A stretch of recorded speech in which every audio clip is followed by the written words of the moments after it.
আসসালামু আলাইকুম। আশা করি সবাই অনেক অনেক ভালো আছেন। আলহামদুলিল্লাহ আমরাও সবাই অনেক ভালো আছি। আর এই যে ভিডিওতে আমার দুষ্টি মিষ্টি দুটি সোনাকে দেখতে পাচ্ছেন, আজকে আমার ছোট সোনাটির ক্লাস পার্টি। আর রাবেয়ার আজকে বিজিএস পরীক্ষা আছে, তারপরেও সে তার ছোট বোনকে ক্লাস পার্টির জন্য সাজিয়ে দিচ্ছে। মুনতাহা সুন্দর করে শ্যুট করার চেষ্টা করছিল তার ড্রেসের, কিন্তু আমি আসলে সেভাবে ভিডিও করে দিতে পারছি না। রাবেয়া অনেক ছোট্ট একটা মেয়ে, আলহামদুলিল্লাহ তারপরেও ওর অনেক ধৈর্য, ও ছোট বোনের জন্য অনেক কিছু করে। ক্লাস পার্টি উপলক্ষে কালকে বোনকে মেহেদি পরিয়ে দিয়েছে, আজকে সাজিয়ে দিয়েছে, ও যেন সবই করে দিচ্ছে।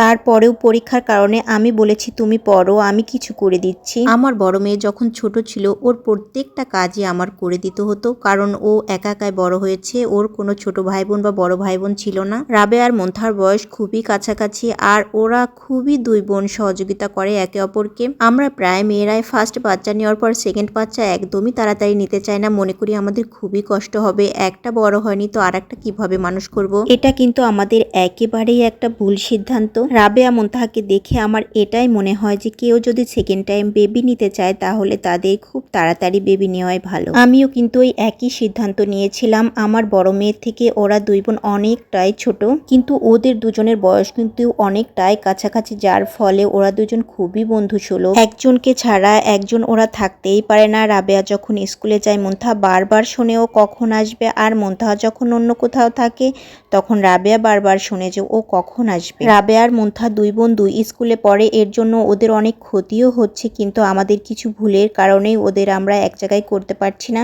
ওরা দুই বোন দুই স্কুলে, কিন্তু এর ফলে ওদের পড়াশোনার অনেক ক্ষতিও হয়েছে এবং দুজনকে দুজন ওরা ভীষণ মিস করে। আজকে যেহেতু মুনতাহার ক্লাস পার্টি, তাই রাবেয়া আর মুনতাহাকে আমি আগেই নামিয়ে দিয়েছিলাম। রাবেয়া মুনতাহাকে গেটে ঢুকিয়ে দিয়ে ও গাড়ির জন্য দাঁড়িয়েছিল। তারপর আমি নেমে আমি আর রাবেয়া মিলে আবার গিয়েছিলাম।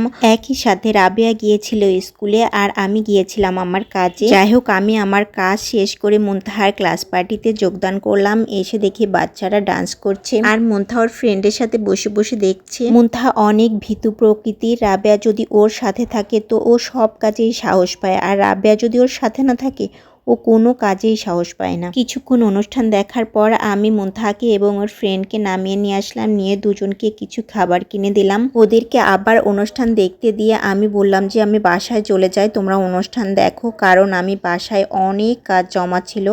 আমি যদি ওদের সাথে বসে বসে অনুষ্ঠান দেখি তাহলে আমি বাসার কাজে পিছিয়ে পড়ে যাব। আমি বাসার নিচেই পৌঁছেই দেখি যে বিদ্যুৎ চলে গিয়েছে, তো সিকিউরিটিকে আমি বললাম যে লিফটটা একটু ছেড়ে দেন।